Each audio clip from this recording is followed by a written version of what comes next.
Bonsoir et bienvenue à tous sur Néo d'Info 1 au Sénégal. Guy Marius Sagna, un député de la coalition Yewwi Askan Wi, déclare qu'Ousmane Sonko sera bel et bien candidat à l'élection présidentielle de 2024 et que c'est le président Macky Sall qui ne participera pas à cette échéance alors que le leader de l'ES-PASTEF est toujours en détention et que sa situation n'a toujours pas évolué. Mamadou Diouf, bonsoir et bienvenue.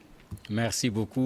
Bonsoir Charlotte. Cette déclaration du député est-elle osée vu la situation actuelle?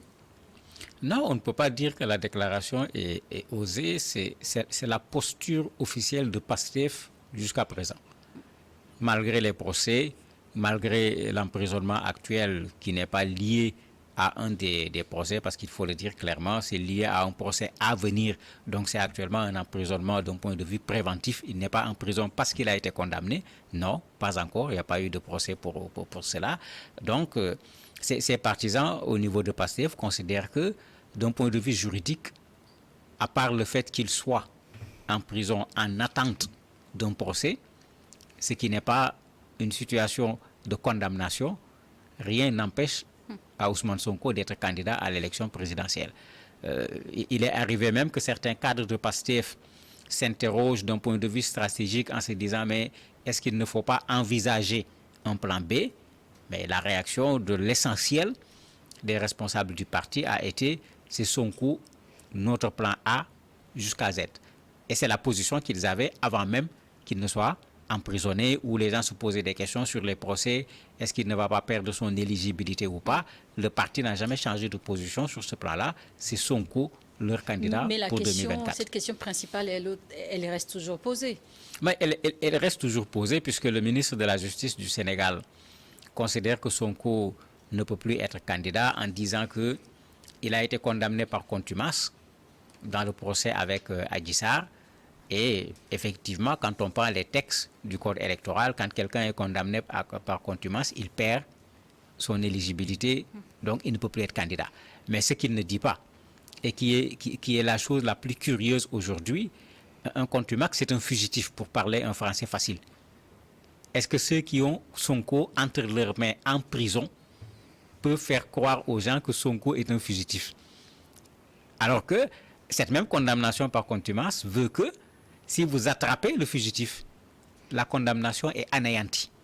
C'est-à-dire qu'il n'y a plus aucune condamnation, il faut recommencer le procès. En tout cas, il est un des rares juristes au Sénégal à défendre que Sonko est en prison pour une autre affaire. Ce n'est pas pour l'affaire d'Adji Sarr, mais tous les autres juristes, des professeurs agrégés de droit comme lui, spécialistes en plus du droit pénal, ont dit clairement que la condamnation d'Adji Sarr est tombée. Il n'y a absolument plus rien entre Adji Sarr, Sonko d'un point de vue juridique. Il faut recommencer totalement ce procès. En ce moment, il n'y a rien sur ce procès qui l'empêche d'être candidat. Le procès en diffamation est parti en cassation. La cassation suspend la condamnation, mais il n'y a aucune condamnation actuellement sur le dos de M. Ousmane Sonko pouvant l'empêcher d'être candidat. Et c'est ça la position des membres de son parti qui disent que c'est lui leur candidat et ils ne voient rien d'un point de vue juridique qui l'empêche d'être candidat. Mais nous sommes à 5 mois de la présidentielle sénégalaise. Les candidatures se multiplient.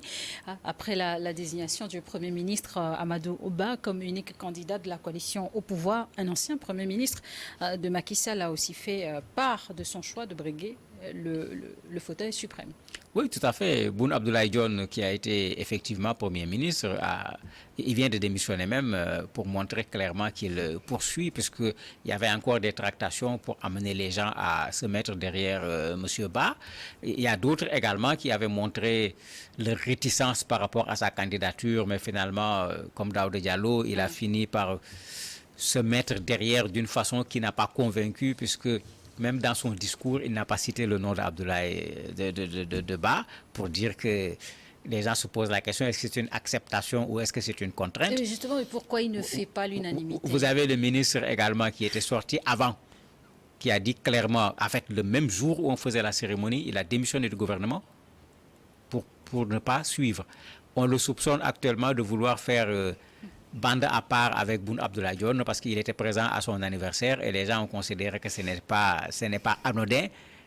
Est-ce qu'ils ne vont pas se mettre ensemble pour faire un ticket pour l'élection présidentielle, mais ça veut dire que ce n'est pas dans l'opposition seulement aujourd'hui qu'il y a des problèmes par rapport à la candidature, mais au niveau également de la coalition, il y a ce problème. D'autant que vous avez d'autres qui sont sortis de la coalition de façon générale, oui, qui sont candidats. Bon, le Sénégal est une machine à candidature, nous sommes autour de 75 candidats, mais bon, on va bientôt avoir les choses clairement parce que les parrainages vont démarrer, les choses sérieuses vont commencer, vous allez voir des gens qui seront éliminés parce qu'ils ne seront pas en mesure de collecter soit les signatures à travers ce qu'on appelle le parrainage citoyen, qui doivent se faire dans un certain nombre de régions du Sénégal, soit par les députés, 13 députés, ou bien par les maires et les présidents de conseils régionaux. Je crois que ça ne va pas être facile de ce côté-là, puisqu'on sait qui a quoi au niveau de ces conseils régionaux, des mairies et de l'Assemblée. Et c'est en ce moment-là que la coalition Yewwi Askan Wi doit également se décider. Mais ça va être clair, parce que bon, Yewwi Askan, la coalition n'a pas de problème. Ils ont suffisamment de députés à l'Assemblée. S'ils prennent l'option député, ils peuvent s'asseoir, ne chercher aucune signature. Parce que s'ils amènent 13 députés, le parrainage est valable.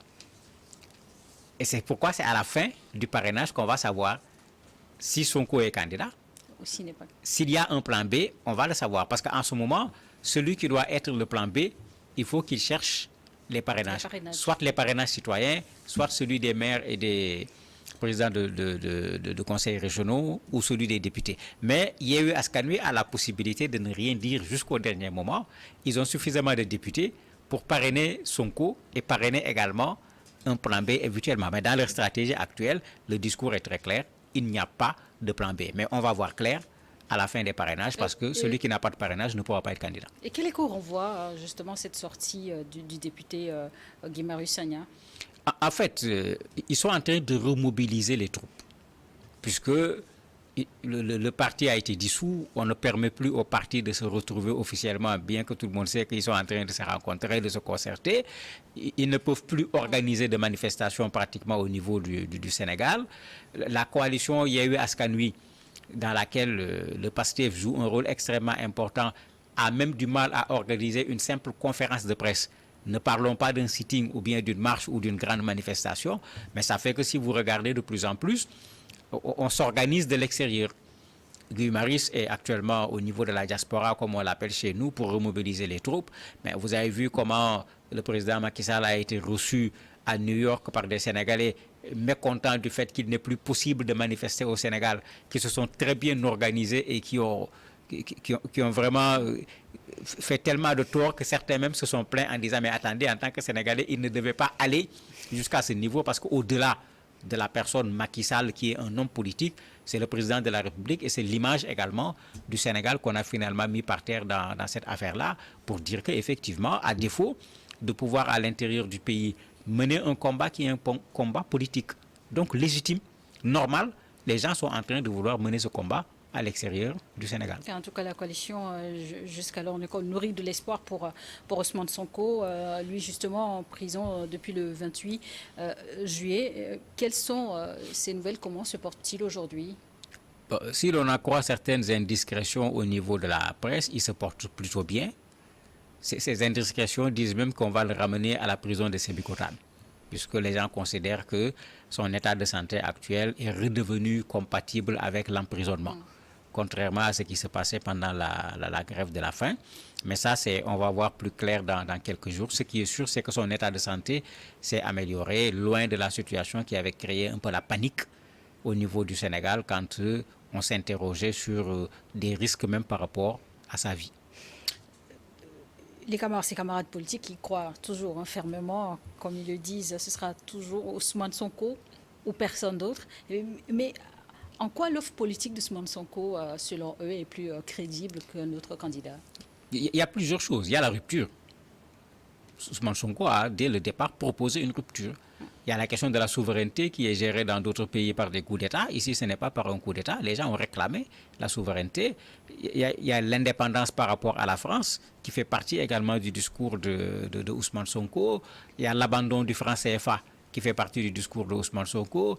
Il y a le panafricanisme qui fait partie du discours de Ousmane Sonko.